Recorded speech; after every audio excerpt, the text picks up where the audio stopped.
हरिओम आत्मीय भक्तजनों सप्रेम जय श्री हरि। गीता वाणी की 109वीं कड़ी में मैं आज कुछ आपको बताने जा रहा हूं। मैंने कल कह दिया था कि गीता वाणी 108 कड़ी में पूर्ण कर दिया हूं, कल पूर्णाहुति होगी, लेकिन भगवान मुझे इसके लिए और प्रेरित कर रहे हैं। जबकि मैंने इसको संपूर्ण कर दिया, फिर भी कुछ मसाला बाकी रह गया, ऐसा कल मैंने बताया था। लेकिन भगवान की प्रेरणा है कि अभी तुम अपनी कलम दूसरे विषय पर मत उठाओ और इसी पर अभी कुछ और बोलना है। गीता एक ऐसा पवित्र और महान ग्रंथ है जिसे सभी ने छुआ है, यह अनछुए नहीं है। वही दुर्भाग्यशाली है, वही बदकिस्मत है जिसने गीता को कभी नहीं पढ़ा। गीता हर धर्म वाले लोग अपनाए हैं। मोहम्मद कलाम, जो हमारे एपीजे अब्दुल कलाम पूर्व राष्ट्रपति थे, उनके पॉकेट में गीता रहती थी। गीता हिंदू, मुस्लिम, सिख, ईसाई सभी को प्रिय है, और जिसने गीता को नहीं छुआ, जिसने गीता को नहीं पढ़ा, वो दुर्भाग्यशाली है। आज मैं कुछ विद्वानों द्वारा गीता पर लिखे भाष्य के बारे में बताने जा रहा हूं। गीता पर अनंत भाष्य है, लेकिन जिसे मैं नहीं जानता, जिसे मैं नहीं देखा, जिसे नहीं पढ़ा, उसे तो बता नहीं सकता। जिसे कुछ पढ़ा हूं, जिसे जाना हूं, उसके बारे में बता रहा हूं। गीता जैसे पवित्र और महान पुस्तक पर सबसे पहला भाष्य शांकर भाष्य आदि गुरु शंकराचार्य का लिखा हुआ भाष्य है। फिर गीता पर रामानुजाचार्य जी महाराज का भाष्य है, रामानुजम भाष्य के नाम से। गीता पर अनेक भाष्य हैं। गीता पर साधक संजीवनी, गीता साधक संजीवनी नामक भाष्य है राम सुखदास जी महाराज का, जो गीता प्रेस से निकलती है। गीता तत्व विवेचनी भाष्य है श्री जय दयाल गोविंदका जी का। गीता प्रबोधिनी भाष्य है, जिनका विद्वान का नाम नहीं जानता हूँ। गीता दर्पण नाम का भाष्य है, श्री ज्ञानेश्वरी भाष्य है किसी मराठी विद्वान का। गीता पर लोकमान बाल गंगाधर तिलक जी महाराज का भाष्य है गीता रहस्य नाम से। गीतांजलि नामक भाष्य कवि कुलगुरु रविंद्रनाथ टैगोर जी का है, और गीता प्रवचन नाम से भाष्य विनोबा भावे जी का है।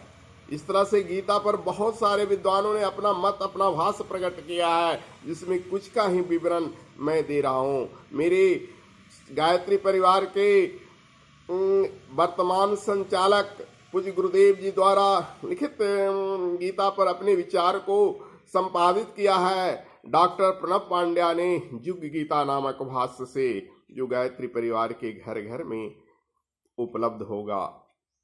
और गीता प्रेस का प्रमुख भाष्य भी हर वैष्णवों के घर में साधक संजीवनी है, गीता तत्व विवेचनी है, जो बड़ा ही सुग्राह्य है, बड़ा ही सरल है। इसलिए मैंने एक और विद्वान का गीता भाष्य पढ़ा उस काल में, जब मैं अध्यात्म से जुड़ा था। मेरी उम्र 15 वर्ष ही थी, लेकिन सबसे पहले गीता भाष्य पढ़ा था, बम्बई प्रकाशन का था। विद्वान का नाम मैं भूल चुका हूँ, लेकिन बहुत मोटी सी पुस्तक थी, करीब 2000 पन्ने की।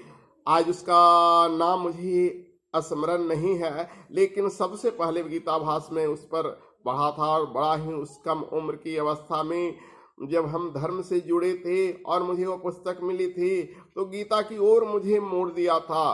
तो गीता एक ऐसी विषय है, गीता एक ऐसी महाकाव्य है, गीता एक ऐसे भगवान द्वारा अनुदित गीत है, जिसे हर कोई गा सकता है, हर कोई जप सकता है। इस गीता जैसे पुस्तक को आप अपने घर में रखें, और गीता को आप अपने पॉकेट में रख सकते हैं।